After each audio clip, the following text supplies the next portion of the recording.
മാന്യ പ്രേക്ഷകർക്ക് എൻ്റെ പ്രണാമം. ഓരോ കമ്മ്യൂണിസ്റ്റുകാരനും കോൺഗ്രസ്സുകാരനും BJP-കാരനും ഈ ലോകത്തിലുള്ള ഓരോ ജനതയും അറിയണം മതം എന്ന് പറയുന്നത് എന്താണ്.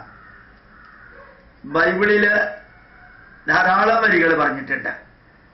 മുട്ടുവിൻ തുറക്കപ്പെടും, അന്വേഷിപ്പിൻ കണ്ടെത്തും, ചോദിപ്പിൻ ലഭിക്കപ്പെടും. അതൊരു മതത്തിന്റെ സന്ദേശം അല്ലാതെ അതേ സന്ദേശം ബൈബിൾ എഴുതുന്നതിന് മുമ്പ് മറ്റു പലരും പറഞ്ഞിട്ടുണ്ട്. അതേപോലെ തന്നെ ഖുറാനില് ഞാൻ മിനിഞ്ഞാന്നൊരു ഒരു വരി വായിക്കേണ്ടായി. എനിക്ക് വളരെ ഇഷ്ടപ്പെട്ടു. ഞാൻ അതിന്റെ പ്രിന്റഡ് ആയിട്ടുള്ളത് എടുത്തു വെക്കുകയും ചെയ്തിട്ടുണ്ട്. ഖലീഫ ഭരിച്ചിരുന്ന കാലത്ത് ഒരു കുറ്റവാളിയെ തൂക്കിക്കൊല്ലാൻ വിധിച്ചു. കുറ്റവാളിയോട് അന്ത്യാഭിലാഷം ചോദിച്ചപ്പോ എന്റെ ഭാര്യയും മക്കളെ കാണണമെന്ന് പറഞ്ഞു.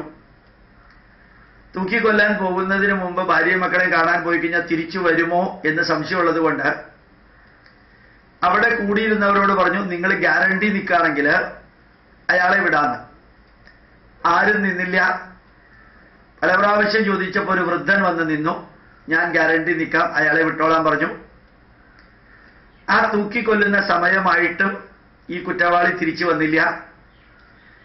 ഈ വൃദ്ധനെ അയാൾക്ക് പകരം തൂക്കിക്കൊല്ലും എന്നുള്ള നിയമം നിലനിന്നിരുന്ന കാലത്ത് വൃദ്ധനെ തൂക്കിക്കൊല്ലാൻ പോകുന്ന സമയത്ത് മറ്റയാളെ കിതച്ചുകൊണ്ട് കുറ്റവാളി ഓടി വന്നു.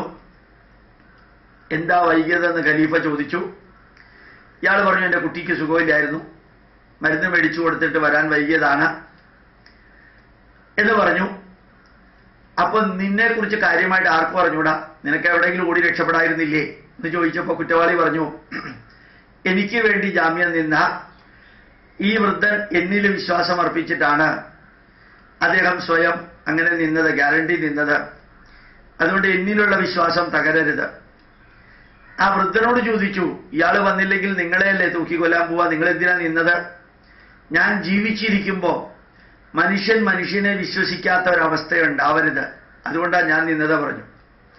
ഇവരുടെ രണ്ടുപേരുടെയും വാക്കുകൾ കേട്ടപ്പോ ഈ കുറ്റവാളി ആരെയാണോ കൊന്നത് ആ കൊല്ലപ്പെട്ട വ്യക്തിയുടെ കുടുംബാംഗങ്ങൾ പറഞ്ഞു, ഞങ്ങളുടെ കുടുംബാംഗം മരിച്ചുവെങ്കിലും ഇവര് പരസ്പരം വിശ്വസിക്കുകയും ആദരിക്കുകയും വാക്കുപാലിക്കുകയും ചെയ്ത സ്ഥിതിക്ക് ഞങ്ങള് ഈ ദുഃഖം അനുഭവിക്കുന്നവരാണെങ്കിലും ഞങ്ങളുടെ കാര്യത്തില് ഈ ഒരു പ്രശ്നത്തില് ഞങ്ങൾ അവരെ വിശ്വസിക്കുന്നില്ല എന്ന് വരരുത്. അവര് ഞങ്ങളെ വിശ്വസിക്കുന്നു, ഇനി കുറ്റവാളി മറ്റാരെയും കൊല്ലില്ല എന്ന് ഞങ്ങൾ വിശ്വസിക്കുന്നു, ആ കുറ്റവാളിക്ക് മാപ്പ് കൊടുക്കണമെന്ന് പറഞ്ഞ് ആ ഒരു വധം ഹാങ്ങിങ് ആയിട്ടുള്ള ഒരു തൂക്കുകയറിലേറ്റുന്ന ആ ശിക്ഷ ഇല്ലാതെയായി. ഇത് ഖുറാനിലുള്ളൊരു കഥയാണ്. ഈ കഥ എങ്ങനെയാ മതത്തിന്റെ കഥയാവുക? ഇത് മനുഷ്യന്റെ കഥയല്ലേ?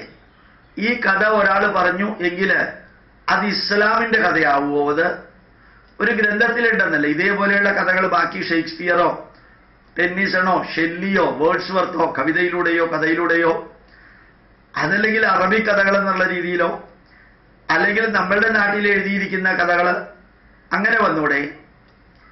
നേരത്തെ ബൈബിളിൽ പറഞ്ഞിരിക്കുന്ന പോലെ മുട്ടുവിൻ തുറക്കപ്പെടും, അത് മതത്തിൻ്റെതാണോ? ഈ കഥ മതത്തിൻ്റെതാണോ? സഹനാവവതു സഹനോ പുനക്തു സഹവീര്യം കരവാവഹൈ, അത് വേദത്തിലുള്ളതാണ്. അത് തന്നെയല്ലേ ബൈബിളിലും വരാൻ സാധ്യത, ഏതെങ്കിലും കോർണറിൽ ഖുറാനിൽ വരാൻ സാധ്യത. അപ്പൊ ഇത് ഒരു പുസ്തകത്തിലുള്ള ഒരു വരി, അത് ഏത് പുസ്തകത്തിലും ആ പുസ്തകം എഴുതുന്നതിന് മുമ്പും എഴുതിയതിന് ശേഷവും പലരും ഉപയോഗിച്ചിട്ടുണ്ടാവും. ബൈബിളിലുള്ളത് ഷേക്സ്പിയർ ഉപയോഗിച്ചിട്ടുണ്ടാവും. അതുപോലെ തന്നെ ഭാരതത്തിലെ വേദങ്ങളിലുള്ളത് ബൈബിളിലുണ്ടാവും, ബൈബിളിലുള്ളത് ഖുറാനിലുണ്ടാവും. അത് നാരായണ ഗുരുദേവൻ പറഞ്ഞിട്ടുണ്ടാവും, വിവേകാനന്ദൻ പറഞ്ഞിട്ടുണ്ടാവും, ആരും പറഞ്ഞിട്ടുണ്ടാവും, എഴുതിയിട്ടുണ്ടാവും, വിവരിച്ചിട്ടുണ്ടാവും, പ്രസംഗിച്ചിട്ടുണ്ടാവും. അതല്ല മതം. മതഗ്രന്ഥത്തിലുള്ളതെല്ലാം മതമല്ല. വീണ്ടും ആവർത്തിക്കുന്നു, മതഗ്രന്ഥത്തിലുള്ളതെല്ലാം മതമല്ല. കാരണം ആ മതഗ്രന്ഥം എഴുതിയ വ്യക്തി ജനിക്കുന്നതിന് മുമ്പ് അതേ വരികള് പലരും പറഞ്ഞിട്ടുണ്ടാവും ഈ മതഗ്രന്ഥത്തിലുണ്ട് എന്ന കാരണത്തില് ആ വരി മതമാവില്ല. പിന്നെ യഥാർത്ഥ മതം എന്താണ്? ഏതെങ്കിലും ഒരു മതഗ്രന്ഥം എഴുതിയ വ്യക്തി പറയുന്നു, ഞാനാണ് നിന്റെ പാപമില്ലാതെയാക്കാൻ വന്നത്, ഞാനാണ് ദൈവം, എന്റെ വഴിയാണ് ശരി, എന്റെ വഴിയിലൂടെ വന്നാൽ മാത്രമേ നിനക്ക് സ്വർഗം കിട്ടുള്ളൂ, ഞാനല്ലാതെ മറ്റൊരു വ്യക്തി നിനക്ക് ഉണ്ടാവരുത്, ഈ പുസ്തകമല്ലാതെ മറ്റൊരു പുസ്തകം നിനക്ക് ഉണ്ടാവരുത്, ഈ വഴിയല്ലാതെ മറ്റൊരു വഴി നിനക്ക് ഉണ്ടാവരുത്, എന്റെ മാർഗത്തിലൂടെ മാത്രം നീ ചരിക്കണം, അല്ലെങ്കിൽ നിന്നെ ദൈവം ശിക്ഷിക്കും. അങ്ങനെ എന്റെ എന്റെ എന്റെ ഞങ്ങളുടെ ഞങ്ങളുടെ ഞങ്ങളുടെ നിന്റേത് അല്ല, നിങ്ങളുടേതല്ല, എന്റേത് ഞങ്ങളുടേത് മാത്രം എന്ന് പറയുമ്പോഴാണ് ആ എന്റേത് എന്ന് പറഞ്ഞ വ്യക്തിയുടെ മതം ഒപ്പീനിയൻ, മതം അഭിപ്രായം ആയിത്തീരുന്നത്. ബൈബിളില് അങ്ങനെ ഞാനല്ലാതെ മറ്റൊരു ദൈവം നിനക്ക് ഉണ്ടാവരുതെന്ന് പറഞ്ഞിട്ടുണ്ടെങ്കിൽ അത് ബൈബിളിലെ മതത്തിന്റെ ഭാഗമാണ്. അത് അല്ലാഹുവോ പ്രവാചകനോ പറഞ്ഞിട്ടുണ്ടെങ്കിൽ അത് മതത്തിന്റെ ഭാഗമാണ്. അത് ഒരു വ്യക്തിയോട് ഒരു പ്രത്യേക കാര്യത്തിനാണ് പറയുന്നത് എങ്കിൽ അത് മതത്തിന്റെ ഭാഗമല്ല. ആ വ്യക്തി ആ സമയത്ത് ചെയ്തതിന് നീ ചെയ്തത് തെറ്റാണ്, ഞാൻ പറഞ്ഞത് നീ അനുസരിക്കണം എന്ന് പറയുന്നത് ആ പർട്ടിക്കുലർ ഇഷ്യൂവിന് വേണ്ടി മാത്രം പറയുന്നതാണ്. അത് മതമല്ല, അത് ആ വ്യക്തിയെ തിരുത്താനാണ്. ഒരു അധ്യാപകൻ വിദ്യാർത്ഥിയോട് നീ ഈ ലെസൺ നാളെ പഠിച്ചുകൊണ്ട് വരണം എന്ന് ഞാൻ പറയുന്നു എന്ന് പറഞ്ഞാല് ഇത് അധ്യാപകന്റെ മതമല്ല, അത് ആ പഠിക്കുന്ന പർട്ടിക്കുലർ ഇഷ്യൂവിനെ കുറിച്ച് ഈ അധ്യാപകൻ കൊടുത്ത ഇൻസ്ട്രക്ഷനാണ്. ഇങ്ങനെ ഒരെണ്ണം ഭഗവത്ഗീതയിലുണ്ട്, മാമേ വൈഷ്യതി സത്യം തേ പ്രതിജാനേ പ്രിയോസിമേ സർവധർമാൻ പരിത്യജ്യ മാമേകം ശരണം വ്രജ അഹം ത്വാ സർവപാപേഭ്യോ മോക്ഷയിഷ്യാമി മാ ശുച. വളരെ രസകരമായിട്ടുള്ളതാണ്. വളരെ ക്രൈസിസിൽ അർജുനൻ യുദ്ധക്കളത്തിൽ നിൽക്കുമ്പോൾ എന്താണ് ചെയ്യേണ്ടത് എന്നറിയാതെ പെർട്ടർബ്ഡായിട്ട് നിൽക്കുന്ന അർജുനനോട് ആ ഒരൊറ്റ കാര്യത്തിന് വേണ്ടി മാത്രം കൃഷ്ണൻ നിർദ്ദേശിച്ചതാണ് മാമേ വൈഷ്യതി സത്യം തേ. അല്ലയോ അർജുന, ഞാൻ നിനക്ക് വേണ്ടി സത്യം ചെയ്യുന്നു, നിനക്ക് വേണ്ടി സത്യം ചെയ്യുന്നു. പ്രതിജാനേ പ്രിയോസിമേ ത്വം പ്രിയ അസി. നിങ്ങളല്ല നീ എനിക്ക് പ്രിയപ്പെട്ടവനാണ്. സിംഗുലറാണ്, എല്ലാ ജനതയെയും കൂടി ചേർത്തിട്ട് പറഞ്ഞല്ല, നീ എനിക്ക് പ്രിയപ്പെട്ടവനാണ്. ഇപ്പോ നീ മറ്റു കാര്യങ്ങളെ കുറിച്ച് ചിന്തിക്കണ്ട, നീ കുരുക്ഷേത്ര ഭൂമിയിലാണ്. സർവധർമാൻ പരിത്യജ്യ മാം ഏകം ശരണം വ്രജ. ഞാൻ പറയുന്നതിനെയും എന്നെയും ഇപ്പൊ നീ ഫോളോ ചെയ്യാം. ഇപ്പോ നീ മാത്രം. എന്തുകൊണ്ട്? നീ ക്രൈസിസിലാണ്. അഹം ത്വാ സർവപാപേഭ്യോ മോക്ഷയിഷ്യാമി മാ ശുച. അഹം ഞാൻ നിന്നെ സിംഗുലർ സർവപാപേഭ്യോ മോക്ഷയിഷ്യാമി. ഇത് മതമല്ല, അത് അങ്ങേരുടെ ഇൻസ്ട്രക്ഷനാണ്.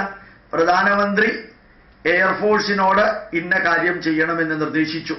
ഡിഫൻസ് മിനിസ്റ്റർ നമ്മുടെ മിലിറ്ററിക്കാരോട് നിർദ്ദേശിച്ചു. അത് ഡിഫൻസ് മിനിസ്റ്ററുടെ പരീക്കറുടെ മതമല്ല, നിർദ്ദേശമാണ്.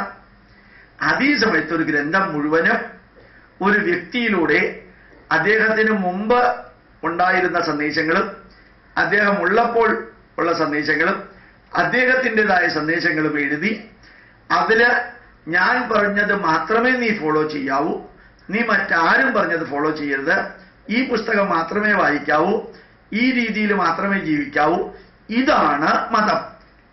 വേദം അങ്ങനെയല്ല. വേദത്തിലും ഭാരതത്തിലും സഹനാവവതു. ആരുടെയും മതമല്ലാതെ നിങ്ങൾ ഒരുമിച്ച് നിലനിൽക്കുക. സഹനൗ പുനക്തു. കർമ്മഫലം ഒരുമിച്ച് അനുഭവിക്കുക. സഹവീര്യം കരവാവഹൈ. ഒരുമിച്ച് പ്രവർത്തിക്കുക. തേജസ്വിനാവധീതമസ്തു. അപ്രകാരം തേജസ്വികളാവുക. മാ വിദ്വിഷാവഹൈ. ആർക്കും വിദ്വേഷമില്ലാത്ത അവസ്ഥ ഉണ്ടാക്കുക. ലോകാ സമസ്ത സുഖിനോ ഭവന്തു. എല്ലാവരും സുഖമായിരിക്കട്ടെ. സർവേ ഭവന്തു സുഖിനഃ. എന്നെ ഫോളോ ചെയ്യുന്നവരും എന്റെ പുസ്തകം വായിക്കുന്നവരും എന്റെ മാർഗത്തിലൂടെ വരുന്നവരും മാത്രമേ സുഖമായിട്ടിരിക്കൂ പറഞ്ഞിട്ടില്ല നമ്മള്. എല്ലാവരും ആരോഗ്യമായിരിക്കണം. എല്ലാവരും സന്തോഷകരമായിരിക്കണം, എല്ലാവരും മംഗള സർവേ ഭദ്രാണി പശ്യന്തു. അത് തന്നെയല്ലേ ഐകമത്യ സൂക്തം? അത് നമുക്ക് ഒരുമിച്ച് മുമ്പോട്ട് പോകാം, നമുക്ക് ഒരുമിച്ച് പ്ലൂരലാണ്, നീ എന്റെ വഴി കൂടെ മുമ്പോട്ട് പോകാന്നല്ല പറഞ്ഞിരിക്കുന്നത്. അങ്ങനെ പറഞ്ഞാലാണ് അത് മതമാവുന്നത്. ഇത്രയും ബോധമില്ലാതെ ഭാരതത്തിൽ ജനിച്ച കുറെ ആൾക്കാർ മതം ഏതാണ്, സാർവത്രികമായിട്ടുള്ള ഉപദേശം ഏതാണ് എന്ന് പോലും തിരിച്ചറിയാതെ ഏതെങ്കിലും ഒരു മതഗ്രന്ഥത്തിൽ അതിനു മുമ്പ് പറഞ്ഞിരിക്കുന്ന വരികളോ ആ കാലയളവിൽ പറഞ്ഞിരിക്കുന്ന വരികളോ അല്ലെങ്കിൽ മറ്റു പലരും പറഞ്ഞിരിക്കുന്ന വരികളോ ഉണ്ടെങ്കിൽ അതും മതമായിട്ട് എടുത്തതാണ് നമ്മുടെ മന്ത്രിക്ക് പറ്റിയത്. മതം ഏതാണ്, സന്ദേശം ഏതാണ് എന്ന് തിരിച്ചറിയാൻ പറ്റാത്ത കുറെ വ്യക്തികൾ MLA-മാരായിട്ട് മുകളിലേക്ക് കയറുമ്പോൾ പറ്റുന്നതാണ് ഇത്. എന്നാൽ ഏതെങ്കിലും കർമ്മത്തിലേക്ക് ഇൻവോൾവ് ചെയ്യാൻ പോകുന്നതിന് മുമ്പ് ഒരു മുഖ്യമന്ത്രി പിണറായി വിജയൻ പറഞ്ഞ പോലെ ഹോംവർക്ക് ചെയ്തിട്ട് പോകണം. എന്ത് നല്ലൊരു സന്ദേശം! ഹോംവർക്ക് ചെയ്തിട്ട് പോകണം എന്നൊരു സന്ദേശം.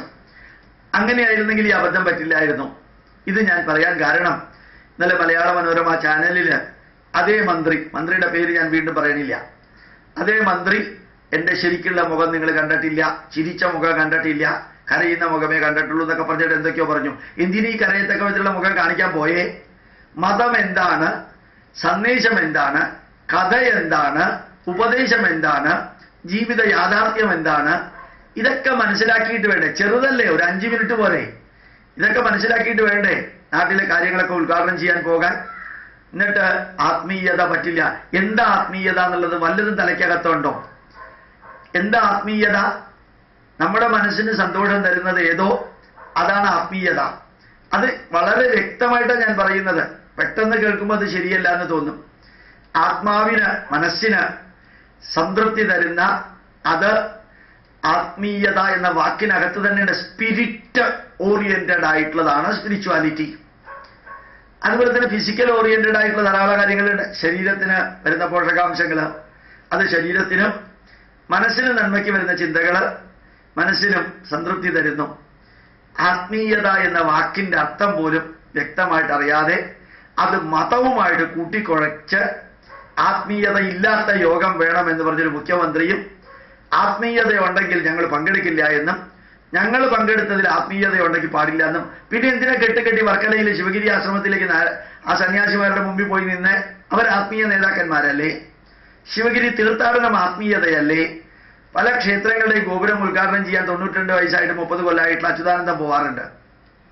എന്തിനാ പോകുന്നത്? അമ്പലത്തിലെ ഗോപുരം ആത്മീയതയല്ലേ? ഇവിടുത്തെ ആറ്റുകാൽ ഭഗവതി ക്ഷേത്രത്തിലെ പൊങ്കാലയ്ക്ക് ശിവൻകുട്ടി ഇങ്ങനെ രാക്ഷസനെ പോലെ നിൽക്കുന്നുണ്ടായിരുന്നു. എന്തിനാ ആത്മീയതയ്ക്ക് പോയത്? CPM അല്ലേ? അപ്പോ ഈ ആത്മീയത എന്താണ്, ധാർമ്മികത എന്താണ്, മതം എന്താണ്, സന്ദേശം എന്താണ്, ഇതൊക്കെ അറിയാതെ ഓരോന്നിലേക്ക് ഇറങ്ങി പുറപ്പെടുമ്പോൾ ഏറ്റവും സിമ്പിളായിട്ട് ചെയ്യാവുന്ന കാര്യമാണ് മിണ്ടാതിരിക്കുക. ആ കാര്യങ്ങൾ കഴിച്ച് ഭംഗിയായിട്ട് വരിക. അഭിപ്രായ വ്യത്യാസം ഉണ്ടെങ്കിൽ സംഘടിപ്പിച്ച ആളോട് സ്വകാര്യമായിട്ട് പറഞ്ഞിട്ട് വരിക. ഇതാണ് ഏത് പാർട്ടിക്കാരും ചെയ്യേണ്ടത് എന്ന് ഓർമ്മിപ്പിക്കുന്നു. പ്രണാമം, നമസ്കാരം.